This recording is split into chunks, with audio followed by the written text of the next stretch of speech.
تکبیر نعرہ تکبیر نعرہ رسالت نعرہ رسالت نعرہ اللہ حجمت اللہ۔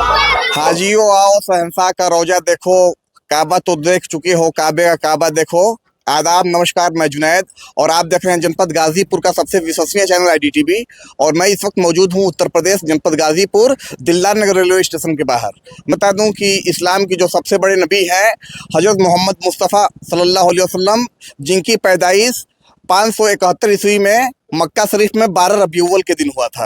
اور میں آپ کو بتا دوں کہ یہ لوگ حج کرنے جا رہے ہیں۔ حج کا مطلب یہی ہوتا ہے اپنے گناہوں کا توبہ کرنا اور گناہوں سے پاک ہو جانا ہے۔ اور لوگ جب حج کرنے جاتے ہیں تو ایسے ہو جاتے ہیں جیسے ماں کے کوکھ سے جنم لیا ہوا بچہ ہوتا ہے۔ اور وہاں پہ کچھ حج کے کچھ نیم قانون ہوتے ہیں، جیسے کہ خانہ کعبے کا طواف کرنا، مقام ابراہیم پہ نماز پڑھنا، مسجد نبوی میں جانا، روزہ انور پہ جا کر زیارت کرنا۔ آئیے ہمارے ساتھ حاجی لوگ موجود ہیں، بات کرتے ہیں۔ کیا نام ہے آپ کا؟ حیدر علی خان، کہاں مکان ہے آپ کا؟ منیا۔ یہ بتائیے حیدر جی کہ آپ اپنے کس کے ساتھ جا رہے ہیں؟ والد صاحب کے ساتھ جا رہے ہیں۔ اچھا، یہ ارادہ آپ نے ماشاءاللہ جوانی میں کیا ہے، اور جوانی کی عبادت اللہ کو بہت ہی مقبول ہے۔ کیا کہنا چاہتے ہیں؟ میں بہت خوش نصیب ہوں کہ اپنے والد کے ساتھ میں حج کرنے جا رہا ہوں۔ دیکھیے بول نہیں پا رہے ہیں کیونکہ میں آپ کو بتا دوں کہ یہ حج کرنے کے لیے جا رہے ہیں، اور حج مسلمانوں کا سب سے بڑا کوئی یہ ہوتا ہے تو حج ہی ہوتا ہے، کیونکہ حج سے بڑا کچھ نہیں ہوتا ہے۔ اور اللہ فرماتا ہے کہ اگر میں نے تمہیں دولت عطا فرمائی ہے تو فرض کام حج کو کرو۔ آئیے ان کے والد سے بات کرتے ہیں۔ کیا نام ہے؟ جلال الدین خان۔ بہت بہت مبارک ہو آپ کو کہ آپ مقدس سرزمین پہ جا رہے ہیں، اور اس سرزمین پہ جانے کے لیے لوگ تمنائیں ظاہر کرتے ہیں حج کرنے کے لیے۔ جس کے نصیب میں ہوتا ہے وہی حج کرتا ہے۔ کیا کہیں گے؟ کیا کہیں گے؟ حج کرنے جا رہے ہیں، اللہ نے دیے ہیں۔ پورے ملک کے لیے دعا کریے گا۔ پورا ملک کے لیے دعا کریں گے۔ میں آپ سے یہ کہنا چاہ رہا تھا کہ آپ پورے ملک ہندوستان کے امن شانتی کے لیے دعا کریں گے، اور کیا کیا وہاں کریں گے؟ والد اپنے پورے ہندوستان کے لیے، سب کے لیے دعا کریں گے بلکہ انشاءاللہ۔ تمام قوم کے لوگوں کے لیے دعا کریے گا، کیونکہ ہندوستان ہی ایک ایسا دیش ہے جہاں پہ ہندو، مسلم، سکھ، عیسائی سب مل کر رہتے ہیں، اور امن شانتی کی دعا کریے گا۔ بے شک۔ کیا نام ہے آپ کا؟ میں مولانا کامران ندوی۔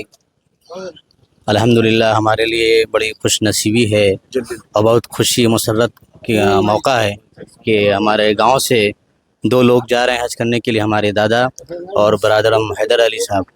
کیا ہوتا ہے وہاں پہ حج کے ارکان کیا؟ اسلام کے ایک بنیادی ارکانوں میں سے ہے، رکن ہے۔ جس طرح نماز رکن ہے، روزہ رکن ہے، زکوٰۃ رکن ہے، اسی طرح حج بھی رکن ہے۔ اللہ کے رسول صلی اللہ علیہ وسلم نے فرمایا کہ بنی الاسلام علی 5 الشہادہ، اقام الصلاۃ و ایتاء الزکاۃ و صوم رمضان و حج البیت من استطاع الیہ سبیلا، کہ اسلام 5 پلروں پر کھڑا ہے، اسی میں سے ایک پلرس جو ہے حج کا ہے۔ پھر اللہ نے قرآن کے اندر بھی فرمایا ہے کہ جو استطاعت رکھتا ہے، جو طاقت رکھتا ہے، جس کے پاس مال ہے، دولت ہے، اور جا سکتا ہے، طاقتور ہے، تو جائے حج کرنے کے۔ وَلِلَّهِ عَلَى النَّاسِ حِجُّ الْبَيْتِ مَنِ اسْتَطَاعَ إِلَيْهِ سَبِيلًا، قرآن کے اندر آیا ہے۔ من استطاع الیہ سبیلا کا اللہ نے شرط لگایا ہے کہ مال تو ہے لیکن وہ معذور ہے، بے بس ہے، نہیں جا سکتا ہے، تو اس پر حج فرض نہیں ہے۔ ہاں مال ہے، اس کے بعد اس کے اندر طاقت بھی ہے، جو ارکان کو صحیح طریقے سے کر سکتا ہے، تو اس کے لیے ضروری ہے، لازمی ہے۔ جس طرح نماز پڑھنا لازمی ہے، زکوٰۃ دینا لازمی ہے، روزہ رکھنا لازمی ہے، اسی طرح حج اس پر فرض ہے۔ جی کیا نام ہے آپ کا؟ منظور احمد خان۔ بتائیے کچھ حج کے بارے میں بتائیے۔ حج کے بارے میں مولانا نے بتایا ہے، اب اس کے بعد مجھے بتانے کے لیے کچھ نہیں رہ جاتا ہے۔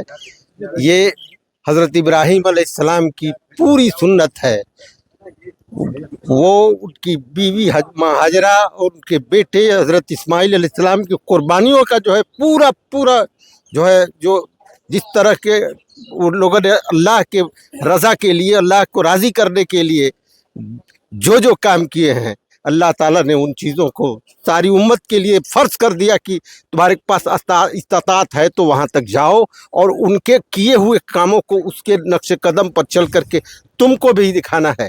یہ اللہ تعالیٰ یہ ان کے لیے ایک مطلب ان کی سنت جو طریقہ ہے، وہ اس کے یہ ایک فرض جو ہے وہ سنت ابراہیمی ہے، بالکل ابراہیم علیہ السلام کے سارے ان سے اوپر ہے۔